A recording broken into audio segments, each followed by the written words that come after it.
আসসালামু আলাইকুম রহমতুল্লাহ। প্রিয় দর্শক শ্রোতা, জিলহজ মাসের এমন একটি আমল রয়েছে, আমল বলতে এমন একটি ছোটো কাজ রয়েছে, আপনি যদি এই কাজটি করেন তাহলে আল্লাহ পাক আপনাকে কুরবানি দেওয়ার সওয়াব দান করবেন।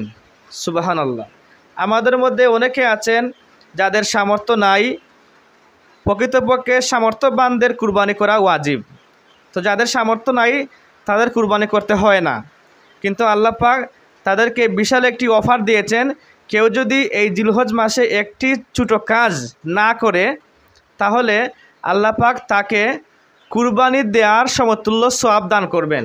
রাসূল করিম সাল্লাল্লাহু আলাইহি ওয়াসাল্লাম সহিহ হাদিসে বলে গেছেন যে কোনো বান্দা বান্দি যদি জিলহজের প্রথম 10 দিন এই কাজগুলো না করে তাহলে আল্লাহ পাক তাকে কুরবানি দেওয়ার সওয়াব দান করবেন। তো প্রিয় দর্শক শ্রোতা, আসুন আজকে আমরা জেনে নেই কোন সেই কাজগুলো, যে কাজগুলো না করলে আল্লাহ পাক আমাদেরকে কুরবানি দেওয়ার সওয়াব দান করবেন।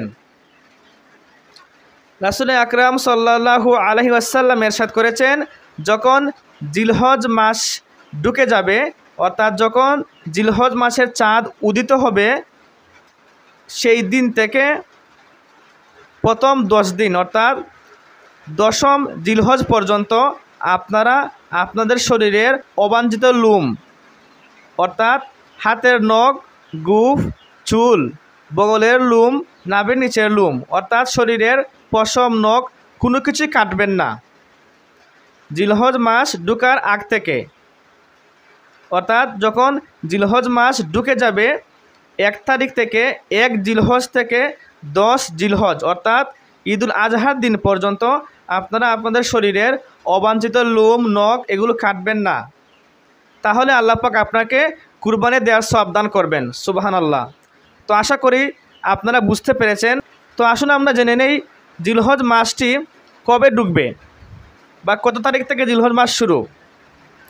প্রিয় দর্শক শ্রোতা, চলতি মাসের 19 জুন রোজ সোমবার মাগরিব পর থেকে জিলহজ মাসের চাঁদ উদিত হবে।